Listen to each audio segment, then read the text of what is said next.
I'm going home with some tape tonight, darling. I'm sorry.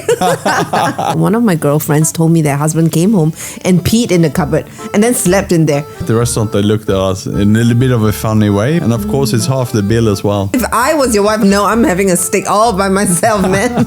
I went to the clinic and the doctor didn't want to prescribe sleeping pills to me. And I literally threw a fit at the clinic. I was so upset. I flew to Bangkok and I just bought like $500 worth of sleeping pills. And that's a lot. There's so much stigma and shame around that, right? I didn't look at myself as an addict. Alcohol was clearly a problem 10 years before I admitted it. Nobody wakes up and say, I want to be an addict today, right?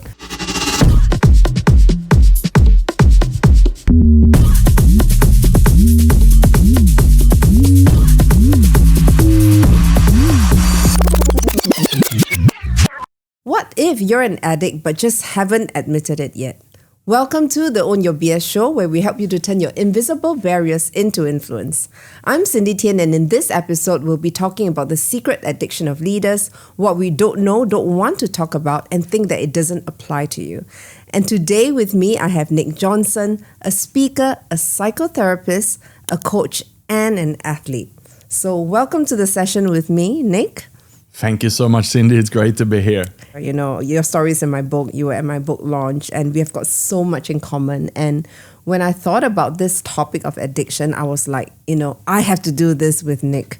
Let's start with a little statistics quiz. And I was just doing a bit of research as I was doing my homework for this.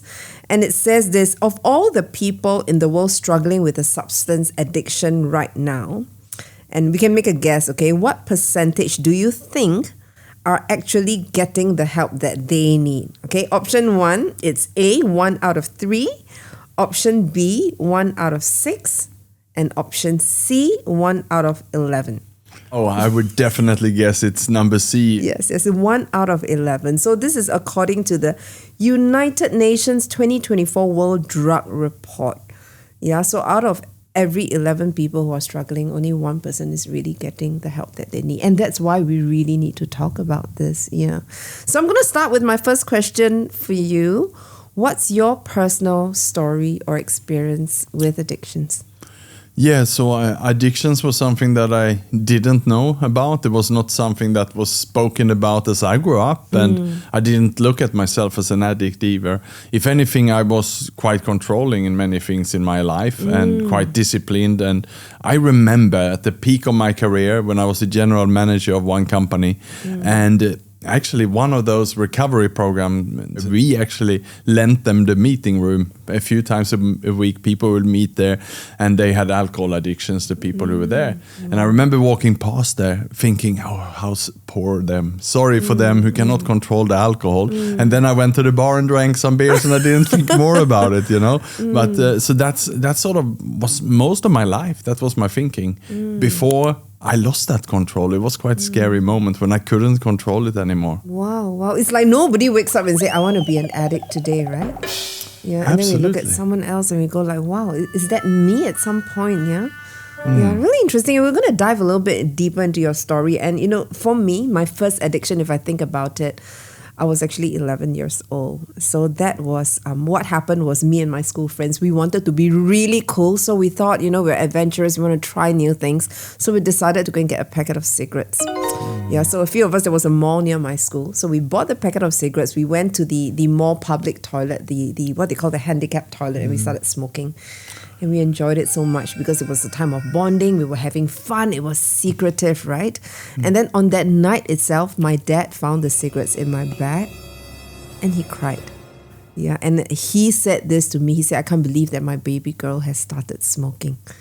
2 years down the road, at 13 years old, I was already smoking on a regular basis. Yeah, so it's really not how it starts with you, but how it kind of sticks out. Yeah, so I want to ask you this question. How does someone develop an addiction? Because I know you're really pretty much an expert in this, right? Yeah, and that's a tricky question, right? And we'd never know. It seems like it's individual, it's different. Some people, maybe it takes longer, while others it comes quicker. I think also, like you mentioned, tobacco and nicotine, for example. I also, at the age of 14, 15, picked that up. Because when I grew up, my parents were smoking. People in my adults were smoking, they were also drinking. So I sort of looked at that as something that adults do. And of course, as teenagers, we want to be like adults, right? Yeah, exactly. So it was natural. And I became addicted to nicotine also. It went pretty quickly. I would say, after a few months, you're addicted. And then I remember in my early 20s, I managed to stop.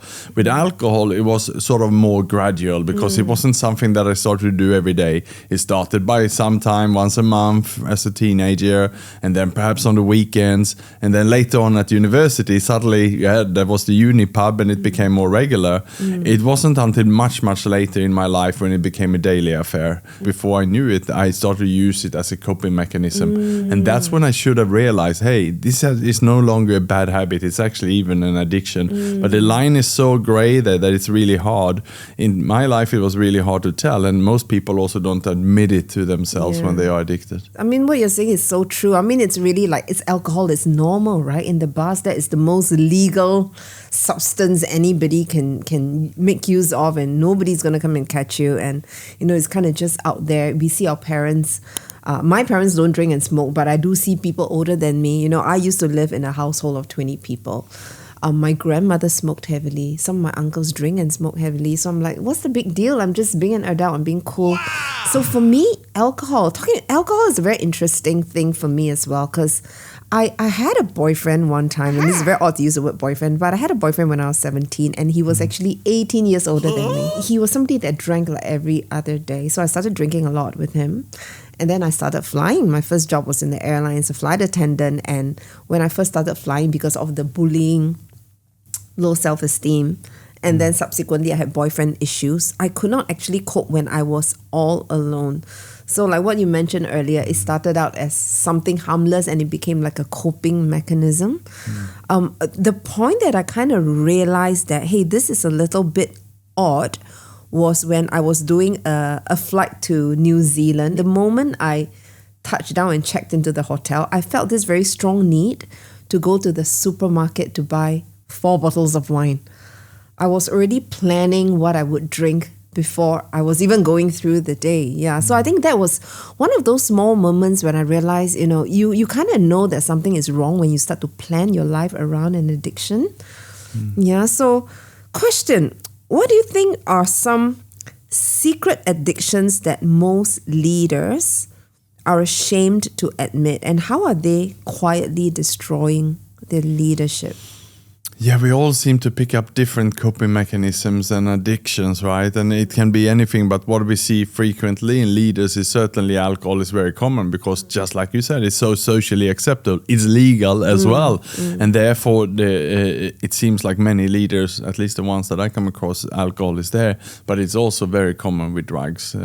Not so much in Singapore because it's very heavily regulated here and so on.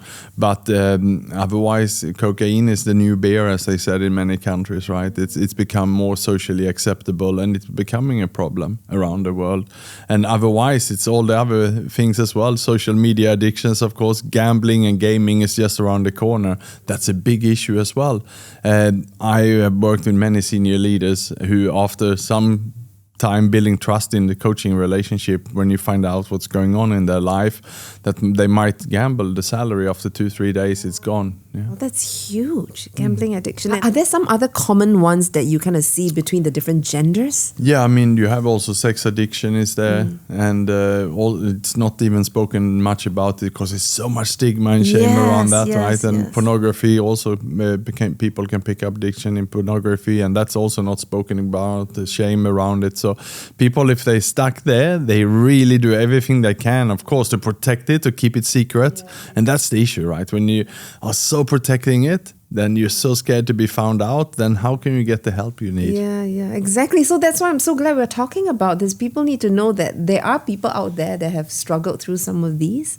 Yeah, and are openly talking about it. What I've noticed quite a bit, and some that are a little bit seen as normal, would be like food addiction. Food addiction. I don't know about you. I love food. My husband and I, we love food. So eating salads is going to be really painful for us. But I know on stressful days, nobody wants to eat a salad. We want to go and eat a bucket of fried chicken. Yeah. So food addiction is one. And I remember when I was young, I would eat up a storm. And because those days I was also very conscious of being fat, I would go on a diet and puke myself, which is a horrible thing altogether. The other really common one that I think goes unnoticed is addiction to work. Have you seen that around? Absolutely. So that's one I'm struggling with myself, and I always have to. And I would say, high five. Yeah. I think I still struggle with that as well. Yeah. So the way I deal with it and how I help my coaching clients, because many of my coaching clients, therapy clients also would be high-performing senior executives, and work addiction would be very common there. So it's about really trying to set goals in other areas of your life, meaningful goals. Even now, I'm just back from North America, where I went for a speaking tour and training tour, so I was working a lot from there. But I made sure that I booked in stuff that would be recreational, various things. I even made sure that some parts of the journey, instead of just flying from A to B, renting a car, deliberately stop some places in the mountains and so on to get some time in, because I cannot work when I'm driving a car. So that would be recreational then. And just having that intention and planning for it. And in my life then as a triathlete, that means I need to train and therefore I have swimming, cycling and running. When I cannot work, it's impossible when you're in the pool to work, right? Yeah. So that's my way of putting in stuff in my life that I love to do. So I force myself not to work, because that would be my natural go-to otherwise. You know, I love how intentional this is, because when you leave it to chance, I realized that we all default into, let me just check few emails. I need to write a social media post. I've got this to go and reply. You got me thinking about what am I going to intentionally put into my weekends, because I was working every weekend for a few years, and now when I don't work, I actually feel odd. I'm like, oh gosh, this is not right. So I'm going to pack something in, okay? The other one that we were talking about earlier, which is the pornography. And this is also a huge taboo in Singapore. And I've got actually a couple of friends, husbands, that were addicted to pornography. And, just talking about this, like the consequences to it. And I know because it affected the sex life, right? So that was one thing. The other thing, one of my friends told me that her husband convinced himself that it was actually okay to watch pornography on a regular basis. So she was like, if it's okay, then why don't you just go to the mall and watch it openly? You wouldn't do that, right? Yeah, so I think a lot of this would be the shame. And it's not just the addiction that destroys you, it's the shame of hiding it that really destroys you. Yeah, exactly. And the good news is that there are other people who suffer from the same addictions out there. So for anyone who's listening, they can tell themselves that I'm not that special. There'll be someone else there who are going through it or have gone through it. And the beautiful thing is that there's recovery groups for all of these. And you can dial into these meetings, change your name on a Zoom account and go in. You don't even have to turn on your camera. That can be a way to start. I've even recommended this to someone who wanted to stop smoking. They were too shy to even go see a therapist or to talk about it. Well, join some of these anonymous meetings. They are anonymous for that reason. Wow, I never knew that there were meetings like that online. I always thought that you had to turn up and introduce yourself as, hi, I'm Cindy, I'm an alcoholic. Then no more, right? That's you no can longer do the that case. also if you want in-person meetings, but there will be online meetings every hour of the day all around the world. In Singapore, by itself, there will be plenty of meetings every day, starting from 6:30 in the morning until pretty late at night. Is there a specific organization that does this, or you think we can just Google it quite easily? You can Google it, any recovery meetings, the 12-step programs like Alcoholics Anonymous, Narcotics Anonymous, and so on. And they helped me. When I admitted that I had an alcohol problem, I found that community, and that was where my stigma and shame around alcoholism disappeared. And I'm not the first one who gone through that and had that experience. When I went through my divorce around 2015, 16, it was eventually in 2018 only that I was ready to admit that alcohol had become a problem of my life. And it was for those safe spaces that the shame and guilt went away, and I started to work on myself. And even if you want to read stories about this, even look up Brad Pitt, for example. Brad Pitt talks openly about his divorce with Angelina Jolie, and he went to these programs. He admitted that he medicated himself with alcohol during the divorce because it was very painful for him. And as soon as he took that ownership and admitted that in that recovery community, he was able to work on himself, and he is still sober today. He's 10 years sober now. Wow, that's so inspiring. 10 years sober. And how many years are you sober? I'm 8 years this week. 8 years sober. Yeah. Wow, so 0 alcohol. Yes, 0, yeah.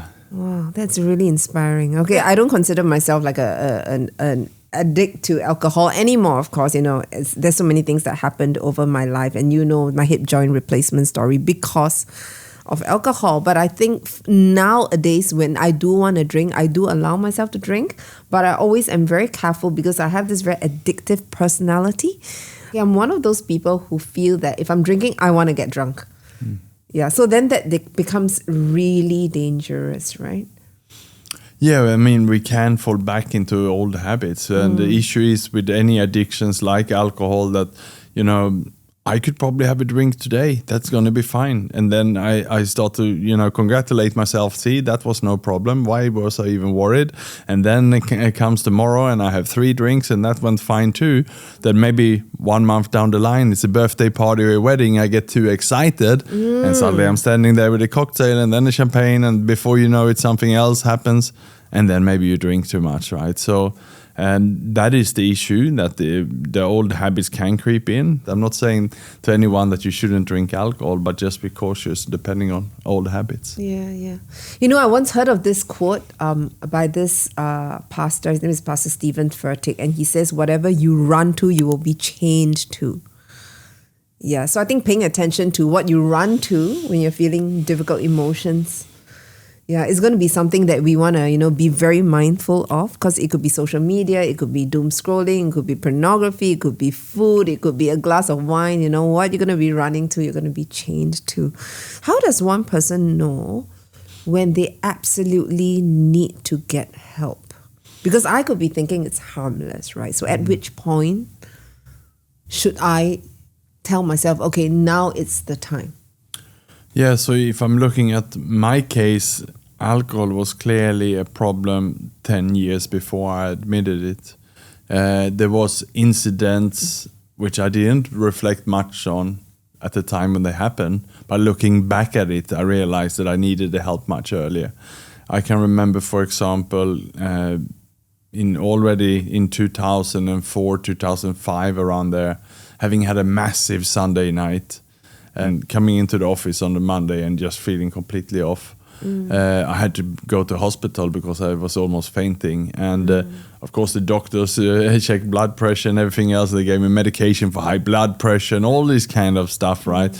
Because I wasn't open and honest about my consumption of alcohol and the level I was drinking. So at the time I didn't even reflect on that. It was, of course, having all those drinks that made me so sick. And I remember being shaking and my nerve system being weak and so on.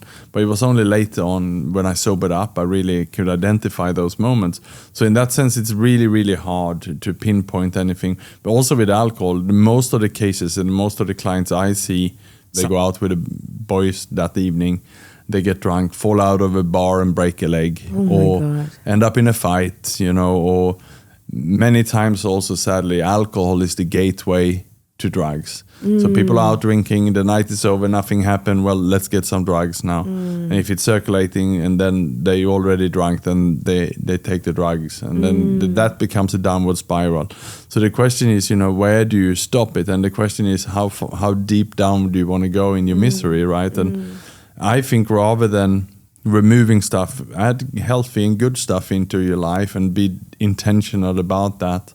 If someone is listening and they, if the body is falling apart, then obviously that's a huge signal. The body is falling apart. Yeah. But otherwise, gaining too much weight, high blood pressure, or broken relationships. Think about that, because since I sobered up for 8 years, I don't have any broken relationship. I have no fights with any people.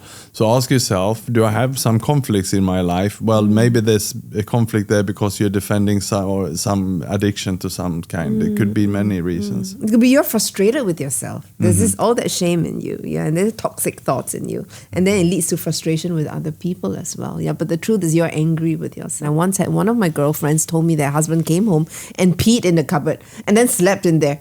She got a shock, and same thing, I think within 1 to 2 years later, they actually got divorced. It's very destructive.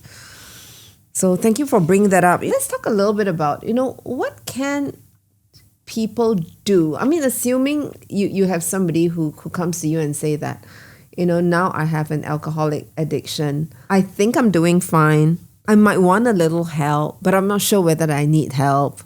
How should they start thinking about this? Because maybe to them at this point it's kind of still harmless. Well, first of all, they normally don't come and say I have an alcohol addiction. They might say that they maybe are drinking a little bit too much, and typically it would be that they want to lose weight or something like that. So even to say that they are an addict in it, that's quite rare. I think that comes maybe after a few years of having worked on yourself and really looked at it from a perspective.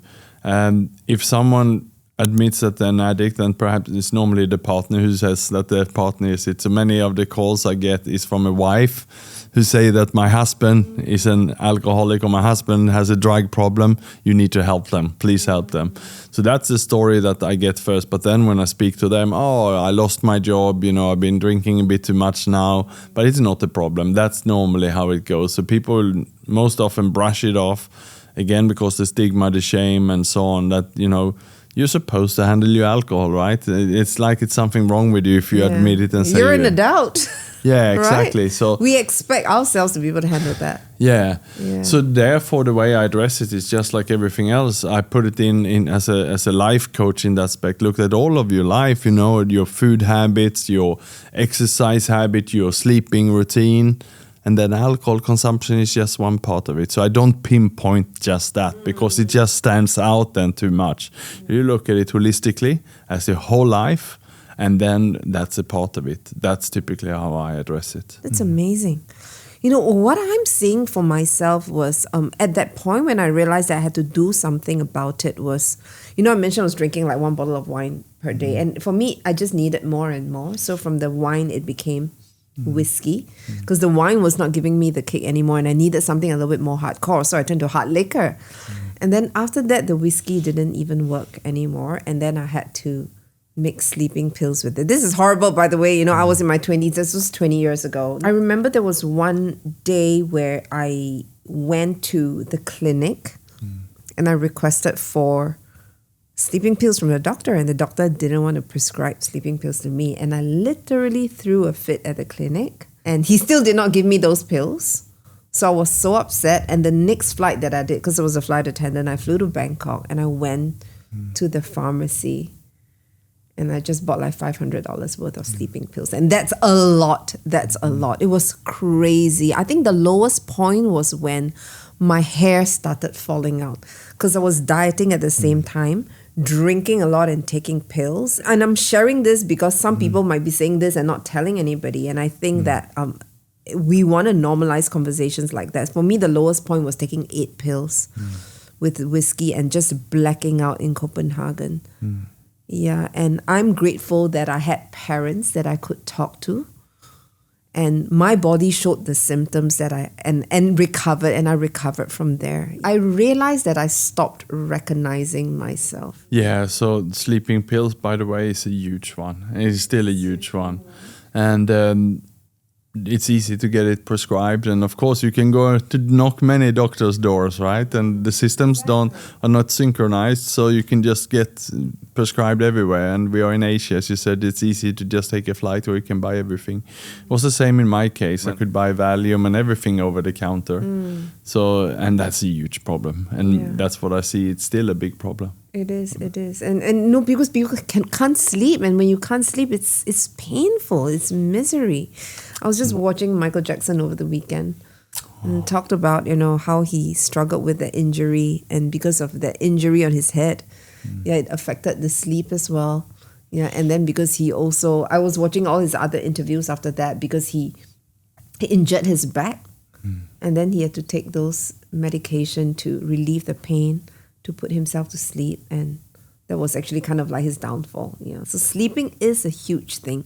Do you have any tips on that? Because I feel that affects a lot of people. It could be stress, over-worrying, relationships, work. If somebody cannot sleep, and I remember being in that moment where I got so stressed up about how many pills I would take a night.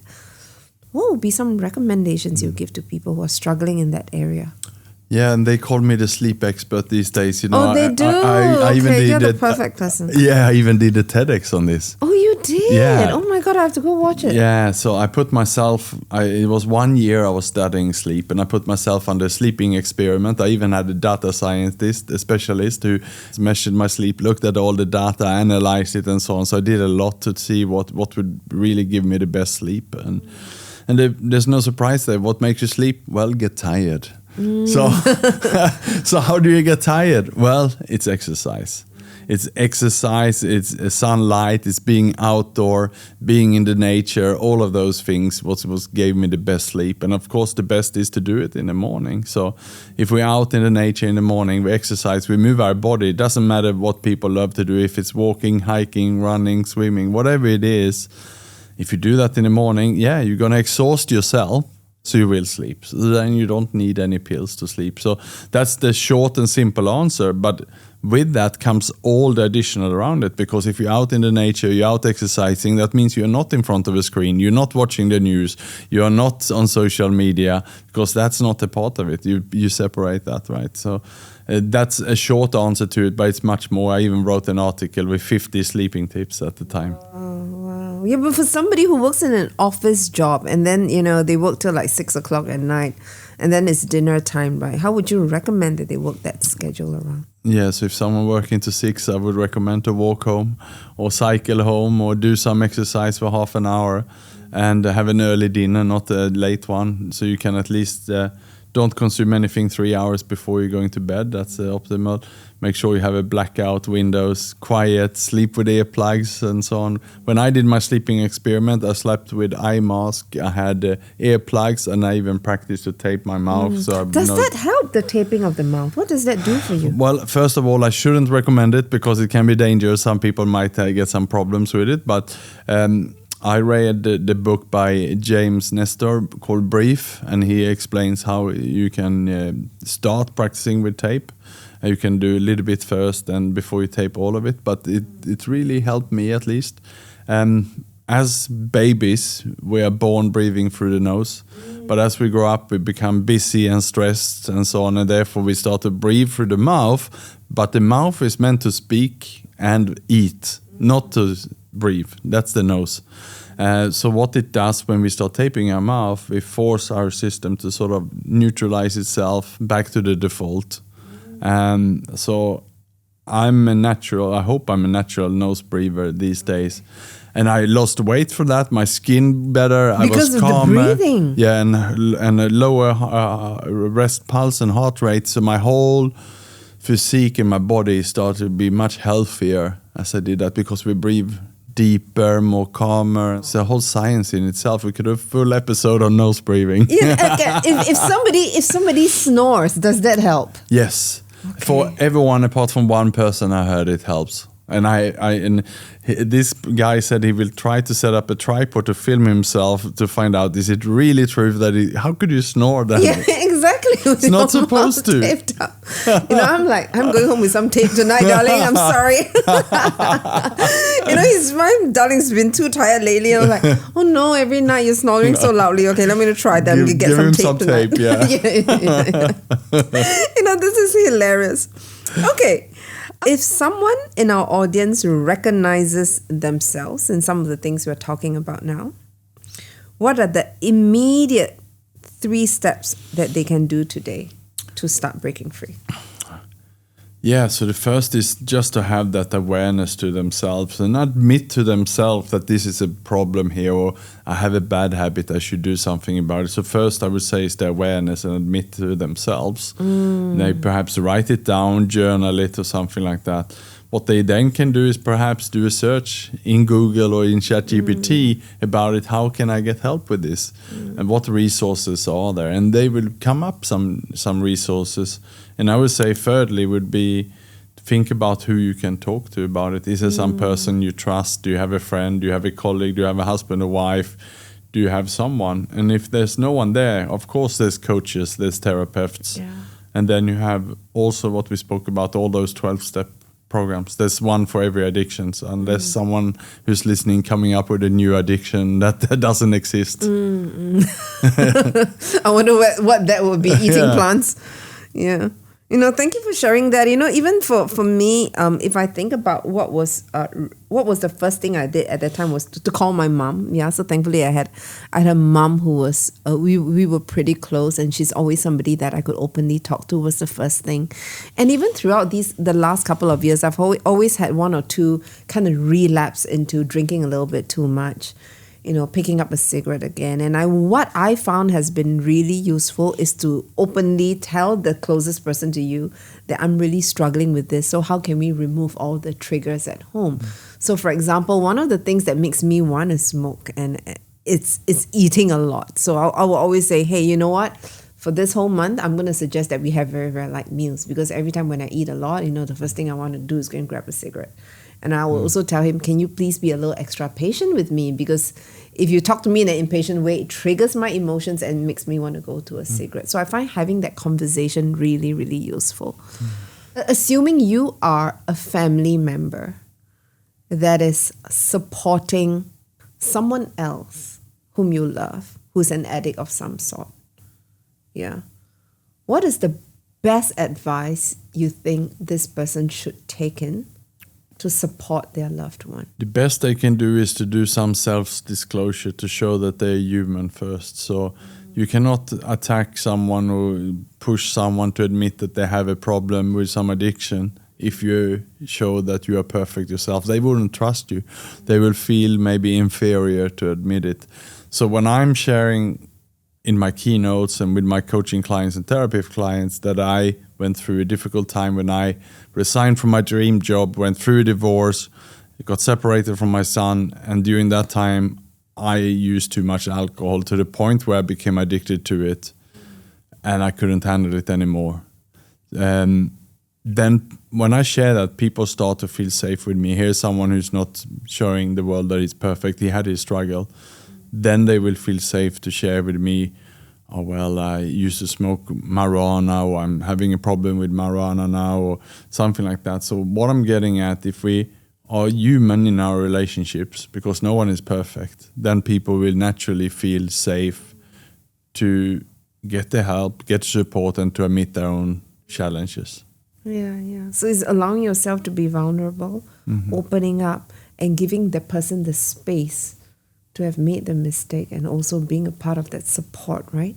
Absolutely. Yeah. So my son now is a teenager, he's 17, and I shared my story with him. He even joined a lot of my keynotes and talks and so on. So he heard my story multiple times.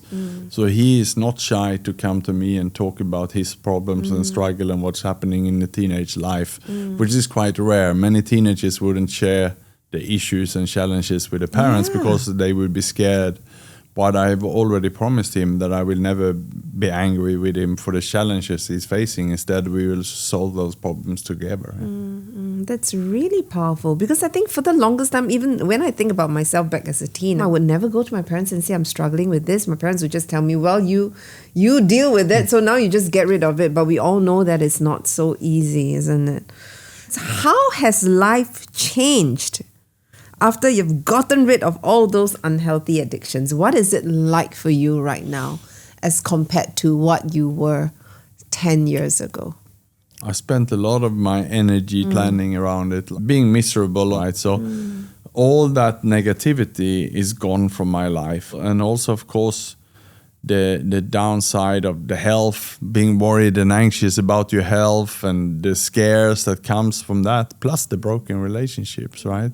Because you say things that you perhaps don't mean when you've been drinking, and also being grumpy when you hangover and all these kind of things. So life is much more positive and much more easier in that sense. And I have a saying that some people get confused when I say an easy life is hard and a hard life is easy. And when I share that, people just look blank at me. Nick, what are you on? What do you mean here? Well, that's the point, right? Because if we are a little bit hard on ourselves, we discipline ourselves to get up in the morning, get out there, exercise in nature, and we eat a healthy diet and so on. Yes, it's hard, it's difficult, but then you can live the good life, you can live an easy life. But if you're, cheating yourself, you don't exercise in the morning, you go have unhealthy food, you watch Netflix, you spend 3 hours on your phone a day. Yes, that's easy. But at the end of it, you're going to feel hard. You're going to feel that you're cheating yourself on the life you should do. So I would say, my company is called Limitless, and I would say that's what my life is today. When I'm hard on myself, discipline myself to be the person I want to be. Yeah, I love how intentional that is, being the person that you want to be. I've once heard people also say that what does self-care really mean? And some people say self-care is having a really good meal.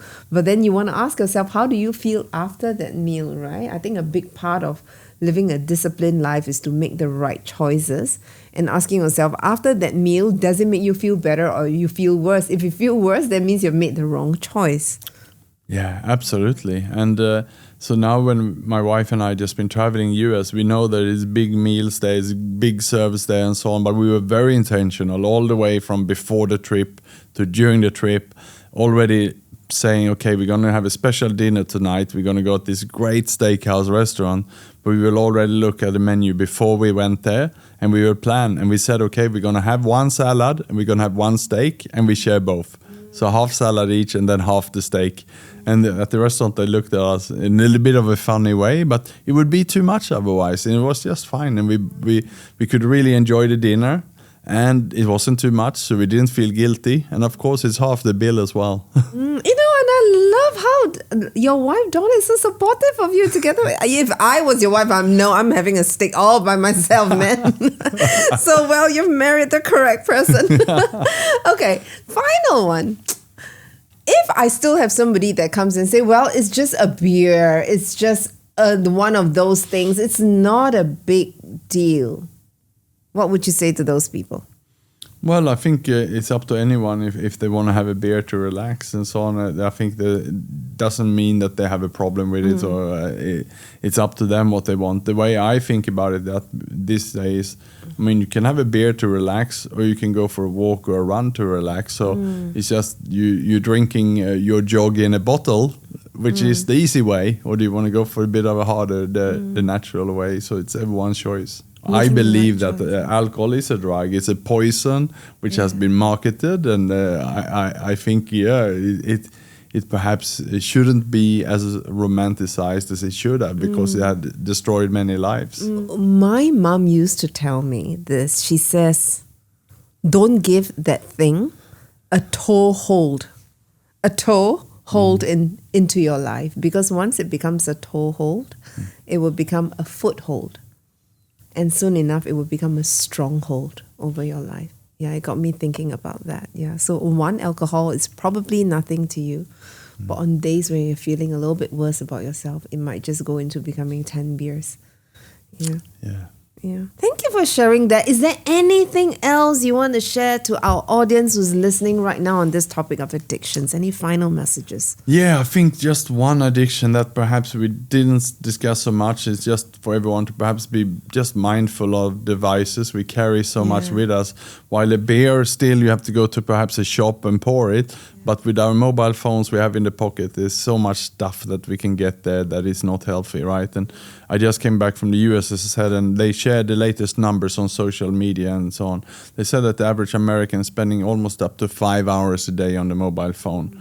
And if those 5 hours are, negative content such as the news, and the news can be quite negative, and also social media, and it's not positive social media, that can be very, very dangerous. So we need to be careful for ourselves and look after ourselves and try to put the devices away as much as we can.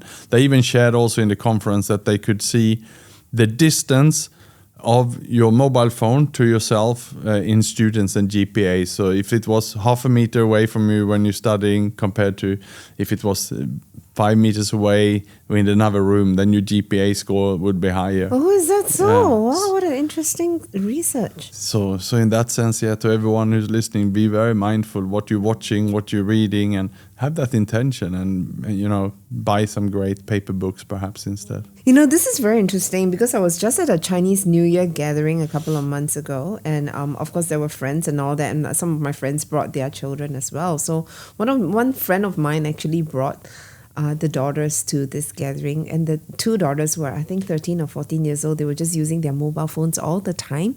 And it was interesting that they could not even have a normal conversation. I was pretty shocked because I went there and I wanted to talk to them. I was like, how are you doing in school? Like a regular conversations, and they could not have it. So I really wonder, they are starting this addiction to devices at a very, very young age. Yeah, and I mean, there is this book out there, right, called The Anxious Generation, and that's really sad. Yeah, it is sad, and if you become addicted to those devices, then it's easy to also become addicted to other things, and they're lacking the human connection and the relationship. So that's perhaps the last message for everyone. And us parents and to that generation, what can we do? Well, we have to lead by example, because I also know that many of my coaching clients who are, say, in my age, who have children, they admit themselves that they are working in front of the children. They are taking phone calls and on the devices as well. And then the children see that. So we got to lead by example and go out in the nature yourself and do exercise and do things like that. And hopefully that sets a good example. It's all about role modeling, isn't it? Yeah. Practicing the right behaviors and being a good example to your kids. Mm-hmm. I am going to ask you a couple of quick fire connection questions. And this is for the audience to get to know you, okay? All right. So 5 questions and you'll have to answer them within 5 seconds. Question number 1, which would you rather be addicted to? Pizza, fried chicken, or Donna's cooking? Donna's cooking one. Yeah. Donna's cooking. What does she cook? Oh, She makes a salad. Spicy Indonesian food. I love that. Yeah. Oh, spicy Indonesian food. Okay, spicy Indonesian salads. Okay, question 2. I hope this is funny and not triggering. What was the most dramatic thing you ever did when you were drunk? Bungee jump in Turkey, and I'm scared of heights. Wow, when you're drunk. Oh my God. Yeah. That's so scary and exciting at the same time. But it's probably better that I was a jumper and not the person to look after the safety of it. Yeah, exactly. Wow. That could have been so dangerous. Yeah.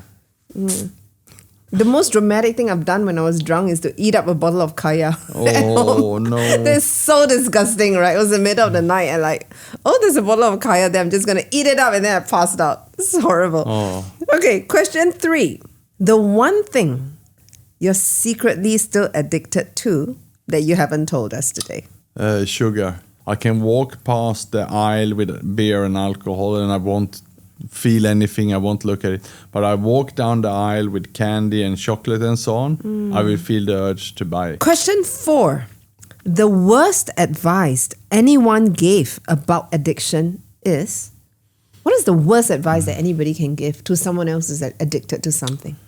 Yeah, I think it would be, for someone who perhaps have not had, any drinks for, let's say, 10 years and tell them to just have one, just relax and have one. I think that would be the worst advice, because you just never know. It could just trigger a relapse. Yeah, it's like the kiss of death, right? That triggers from the one to the multiple.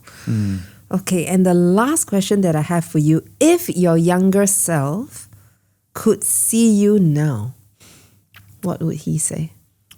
I think very surprised. Yeah, it's like one of the band members of Kiss. He wrote a book called No Regrets. His name is Ace Frehley, and I think that's it. We lived a life, and it comes with some learnings. But I wouldn't be here today, I think, if I didn't have those as well. So. Nick, I am so proud to have you as a friend. Look at where you've come today. You're a speaker, you're a facilitator, you're a psychotherapist, you wrote your book, you're traveling around the world to help others, you're living the life that role models a totally different person. Yeah, and I'm so happy that we've done work together. Thank you for being such an inspiration and for sharing your story. Thank you for having me on the show. Thank you. My pleasure. To all our audience members watching today, if you've made it to the end of this episode, if something has clicked with you, maybe it was Nick's story or mine, or maybe you're struggling with something inside yourself right now, here's what matters. Recognize that you're in an unhealthy pattern, get honest with yourself, and talk to somebody. There are qualified professionals and support communities out there. And remember, you don't have to have it all figured out before you reach out. You just need to take the first step. I'm Cindy Tien, and this is the Own Your B.S. show, and we'll see you in the next episode. I always feel like I need to air my armpits after that.